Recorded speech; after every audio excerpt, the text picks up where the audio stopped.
175-mile-an-hour straightaways mean a driver has to have a lot of confidence in his tires.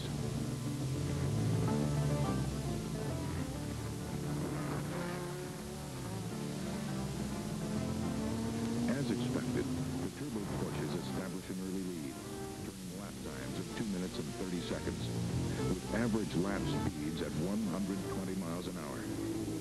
Sebring combines 3 races into one because of the different classes of cars involved. The fastest group, the GT cars, include turbo Porsches, Ferraris, Monzas, and BMWs. GTO class is the second fastest group of cars, featuring BMW M1s, Porsche 924 and 934 turbos, the new turbo Datsun, Corvettes, Camaros, and the 2 Triumphs racing on Eagle NCT street tires. The final group, the slowest cars, wage just as intense a battle, because each group earns championship points and prize money based on final standing within their category. There's no margin for error when speed and determination get together. This was made suddenly evident when, in the first hour of the race, Bob Tullius passed a slower car, only to have it run into the right side of the number 44 car at the next corner. Some of the right side body is damaged, and one of the rims bent beyond repair, causing the tire to lose air. The number 44 car makes an unscheduled stop to assess damage and make repairs. Some hurried inspection. Another tire and wheel. And it's back into the race, looking somewhat the worse for the experience, but running nevertheless. Several other tire companies also ran street tires on cars in the Sebring event, but as time would prove, none came close to the performance of Goodyear's Eagle NCTs. Mechanical problems were prevalent with many of the cars during the early phases of the race. The number 77 Porsche entry blew an engine. A backup engine was installed, and the car went on to complete the race. 1 hour and 45 minutes into the race, the first of 6 driver changes take place. Mechanically, the car appears to be healthy. 44 takes to the track with Bill Adam behind the wheel. Of the Group 44 racing effort and 20-year racing veteran, knows how to get out of difficult situations. He explains the earlier mishap with the Corvette to Leo Mel. What happened with the accident? The guy he came in, he backed into me. Yeah. I had already passed him coming down the street. I thought he was a cripple. Yeah. Because I have a big Corvette. And then coming into the corner, he got backwards, ran right in the side of me. How bad is the car? It looks like it's in pretty good shape, except for that right rear fender looks a little weakened, but, you know. The number 4 car, which is running very strong, comes in for its first driver's change. National champion John Kelly goes out for his first entry into the competition. Bedard, editor-at-large for Car and Driver magazine, gives his evaluation. You just finished an hour and a half of pretty hard work on the NCTs. What's your impression after your first hour and a half of racing? I think those tires might last longer than I will. It's pretty warm. You look a little warm. Yeah, you have to work in there. I'm glad the car is white. At least it isn't a solar version this time.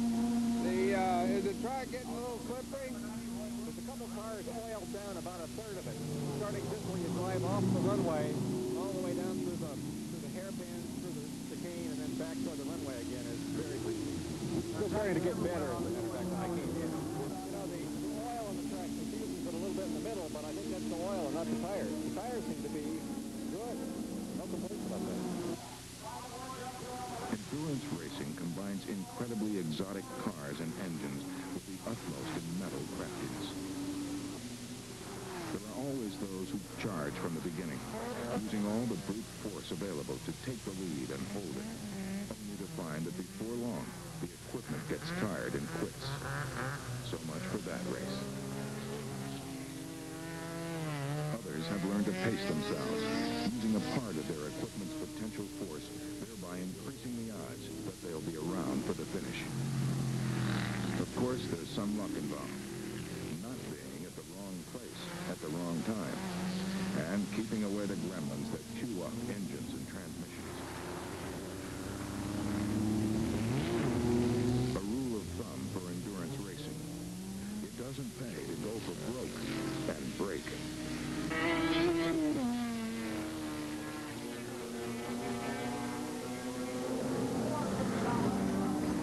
number 44 TR8 pits for its second driver's change and fuel.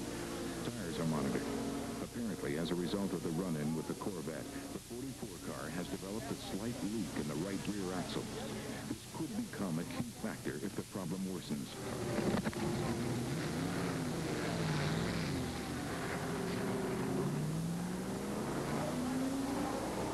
Has been turning lap times in the 3-minute 4-second range. He is cautioned to slow it down and save the equipment. He said to slow it up. He don't want to run sixes. He wants to run sixes.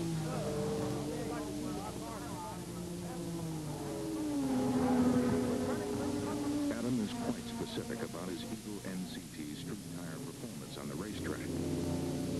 Unlike the race tires, these Eagle tires are really getting better, if anything. They started out doing very, very well, and they actually seem to be improving. The race has settled into a pattern. What seemed wildly exciting several hours ago becomes almost commonplace. Charles J. Pilliot, Jr., Goodyear's chairman of the board, sums up the company's reasons for competing in motorsports. Mr. Pilliot says, Goodyear is in racing for many logical reasons. Tire development, sales promotion, advertising, public relations, company identification, employee recruiting, a tool to reach new segments of the market, morale, and the challenge of competition. But it all boils down to one word: win. We want to win on the racetrack. We want to win a bigger share of the market. We want to win greater consumer awareness. We want to win the development race. And we want to win the contest for bright, fresh minds. At 3:30, the number 4 car has its first tire change. The Eagle NCT street tire shod cars are running 3rd and 4th in class in this, the 5th hour of the race.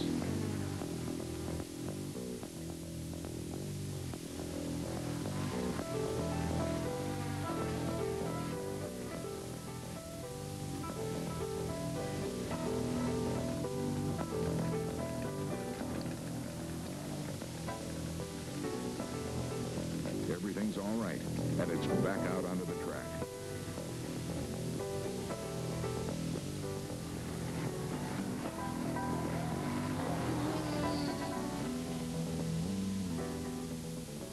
By now, many cars have spent long periods in the pits, or have already retired from the race. Time, heat, a momentary lack of concentration, fatigue, and monotony have taken their toll. 1 second, everything's all right, and the next. The Eagle NCT street tires are performing beautifully, though. They are predictable, giving confidence even under the rigorous beating the Sebring circuit is dishing out. The tires seem to improve throughout the afternoon, somehow handling better and better as the time for the next scheduled pit stop approaches. The shadows lengthen as the race nears the 6.5-hour mark. The number 44 car's engine is running rough with a loss of power. The next 40 minutes will be crucial. The pit crew works frantically to diagnose the problem. This is the moment when speed, knowledge, and experience on the part of the pit crew can make the difference. Work is hampered by the blistering hot metal. No words are necessary to express the concern on everyone's mind. With sunset less than an hour away, the lights are bolted onto the crumpled fiberglass body.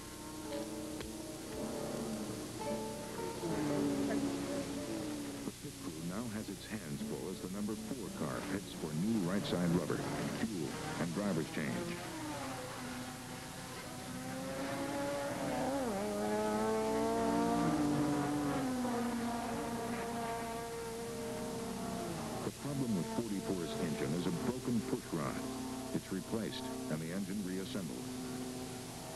4 car is fitted with its night air dam. The next hour of racing will see the number 4 TR8 move into first place in the GTO class and 4th overall. The 44 car has lost some ground, but 5 hours of racing still remain, and anything could happen. Co-driver Bill Adam takes the wheel. The car, now literally taped together at the seams, heads back into the competition.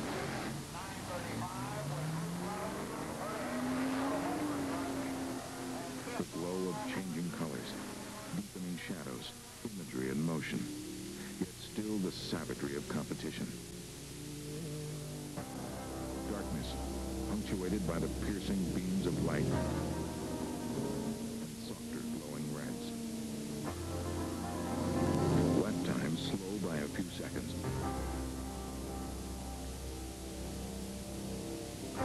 The course becomes hard to follow as cars overdrive their headlights.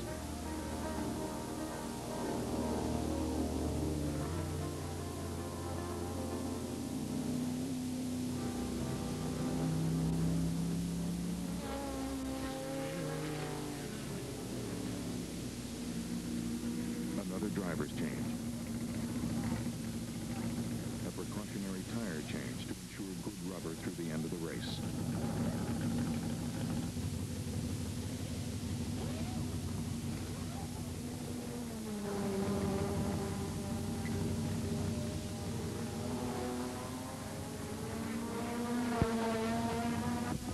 The night air brings cooler operating temperatures for the engines, but also the problem of reduced visibility for the drivers.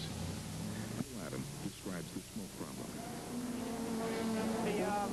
The people in the infield always set fires in the middle of the night, and with all the smoke in a night like this, there's no wind to blow it away, so it just goes out and hangs on the track, and it's like driving into a very dense fog. It could be potentially dangerous, but there's not really anything you can do about it. And how are the Eagle NCT street tires holding up under the pressure? I'm feeling a lot more comfortable with the tires. The longer the race goes on, the more used I get to them, and they, again, seem to be going quicker all the time. I think the tires are definitely continuing to bed in rather than decreasing performance. Adam talks about the team's strategy for the remainder of the race.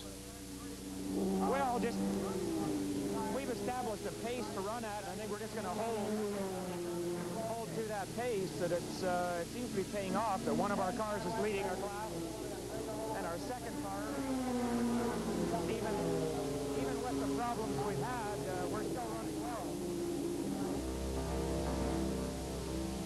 But as anyone who's ever spent 5 minutes at a racing event knows, things can turn against you in a matter of seconds. Bill Adams' scenario of the 4 car finishing first in class for the second straight year was premature. At 7:15 p.m., the pit crew prepares for a complete transmission change. The car arrives in the pits after what may have been its final lap. Considerable doubt arises as to whether the car will be able to finish the race. Having nursed the car through 8.5 hours of competition, nobody is willing to give up. In an unbelievable 45 minutes, the team had the transmission installed and the car ready to return to the race. No small feat, even for one of the most professional and well-organized teams in the sport.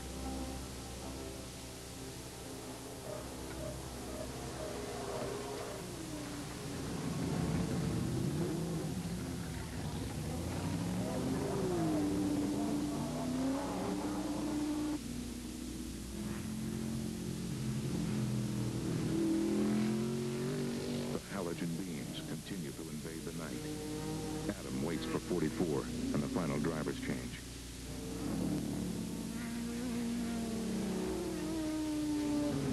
But now the 4 car is back in after an hour and severely overheating.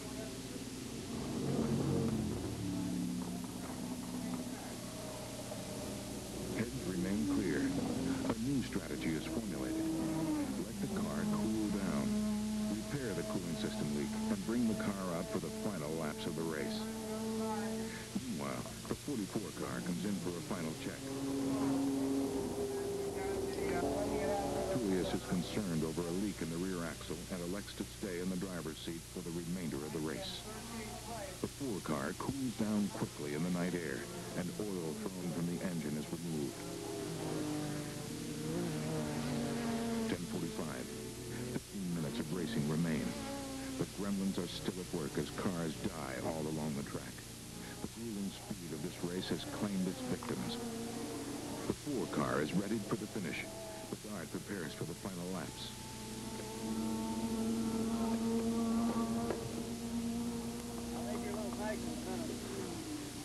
The 4-car leaves the pits for the last time. Both cars are now on the course after almost 12 hours, over 1,000 miles, and they're still running in the top 20 overall on Goodyear Eagle NCT street tires. The final seconds of the race are lapsed.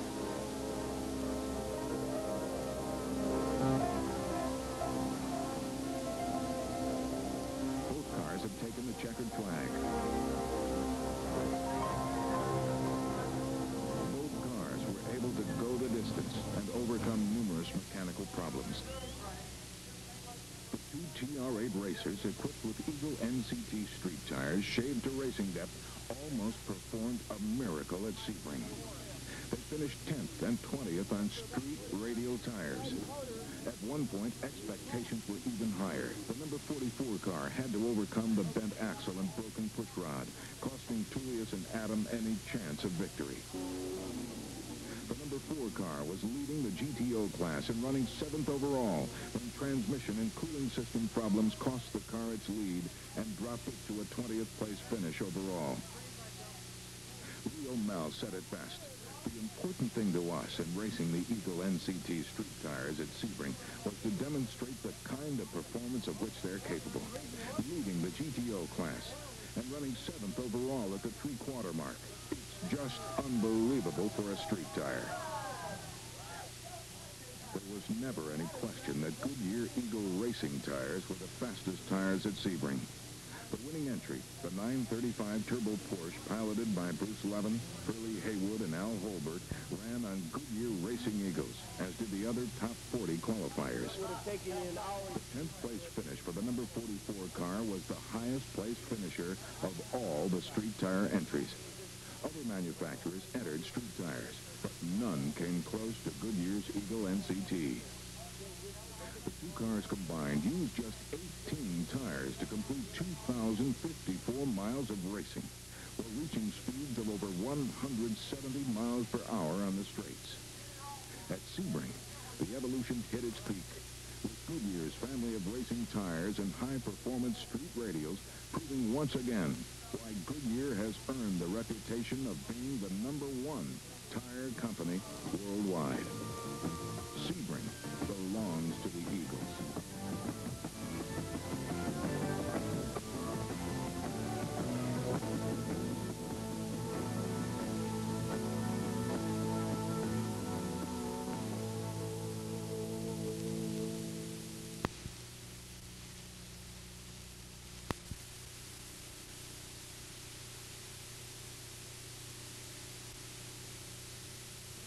Hi, I'm Brock Yates. You know, I spend a lot of time on racetracks of one kind and another. Today, this one's deserted, except for a single car and a single driver involved in a special test session. I think it's a pretty good place to begin to tell their story, because they're a pretty special pair. In fact, I think you could call them two of a kind.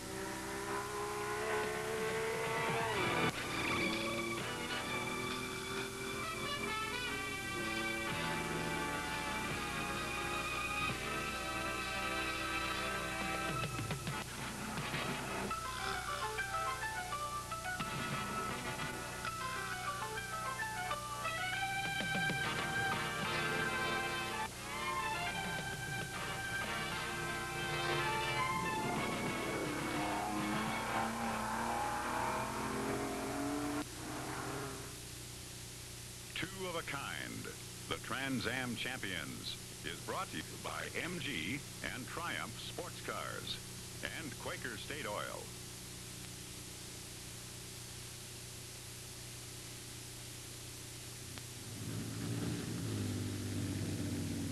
been at it nearly 2 decades now. This race driver remains Bob Tullius, but his passion for victory is as strong as ever. He's raced many kinds of cars on a multitude of tracks, but his special challenge lies within the unique brand of North American competition called the Trans Am.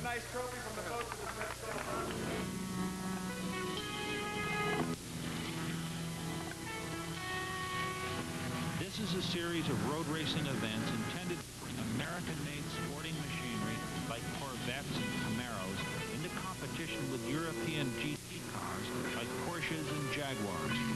It's a series with a long and dramatic history, including such heroic names as Mark Donohue, Dan Gurney, Peter Revson, and Parnelli Jones, as well as the man who won at Sebring in the spring of 1966, the first Trans Am ever, Bob Tullius.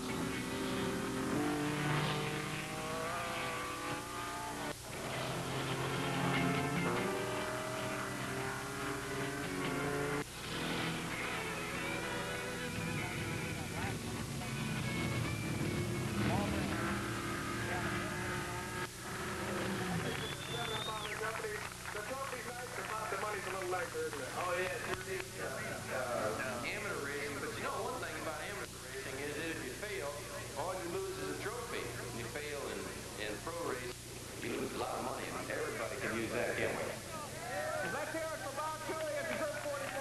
Tullius is a winner, an established star, but he carries the scars of a hectic youth. Ironically, they did not come on a racetrack. Does the leg bother you? Not at all, Brock. Some of my competitors think it's my big speed secret. Got some extra lead in there or something? Yeah, something along those lines. It's ironic, 18 years of racing, and as I understand it, you hurt the leg twice away from a racetrack.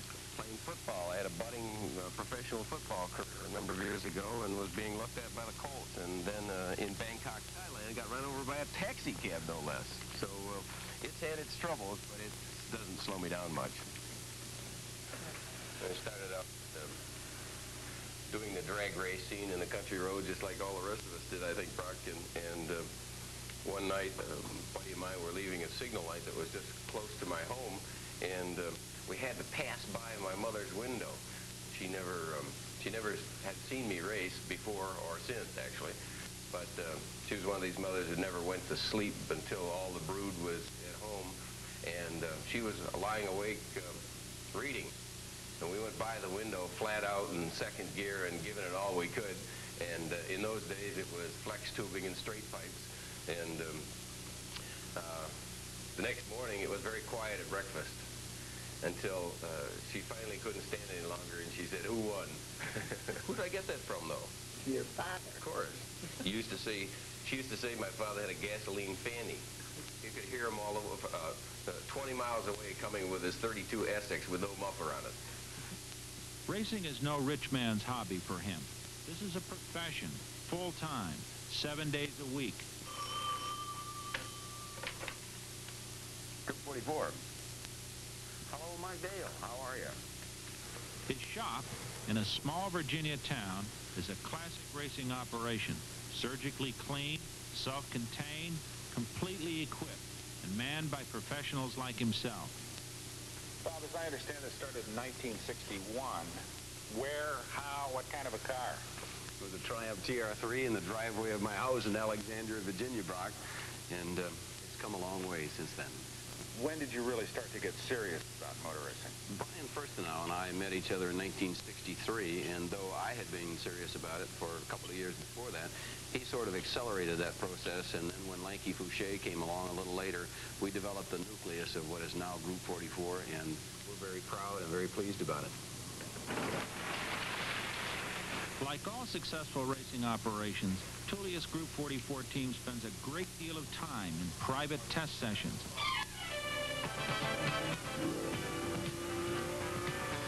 Tullius contends his team has the skill to make a winner out of almost any type car, which he has successfully done with his XJS, a coupe that gives away several hundred pounds of weight and over 100 cubic inches of engine displacement to much of its competition.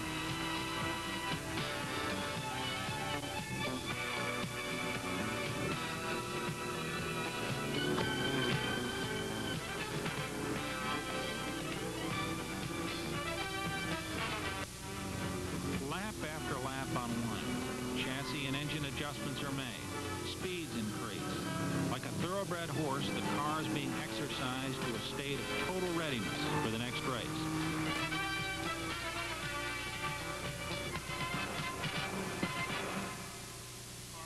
Before the day ends, the car will make a few more laps under the somewhat uncertain control of a completely new driver.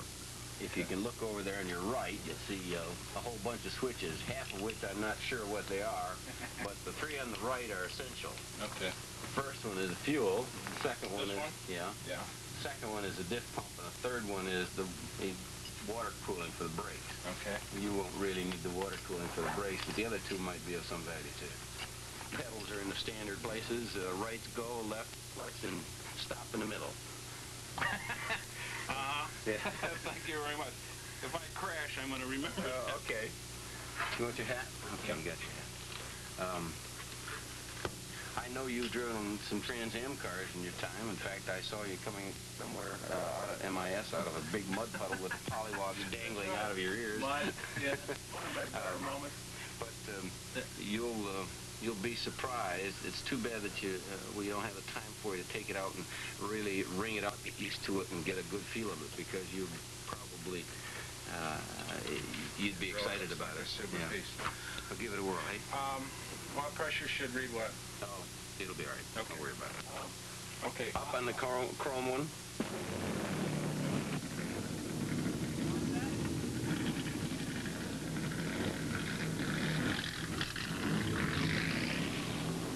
Although my racing days have long since been over, I competed against Tullius in the early years of the Trans Am. Perhaps that's why he's given me special dispensation to drive his machine, a machine that he has firmly warned will take thousands of man-hours and perhaps $100,000 to replace should I crash it. This is more like a very fast and stable highway car than a full-blown competition automobile. It's suspiciously smooth. It lacks the fierceness, the brutality, the unforgiving nature of most cars of this type. The urge is to go faster. A Tullius reminder of the cost of an accident is enough to keep my speed at prudent levels.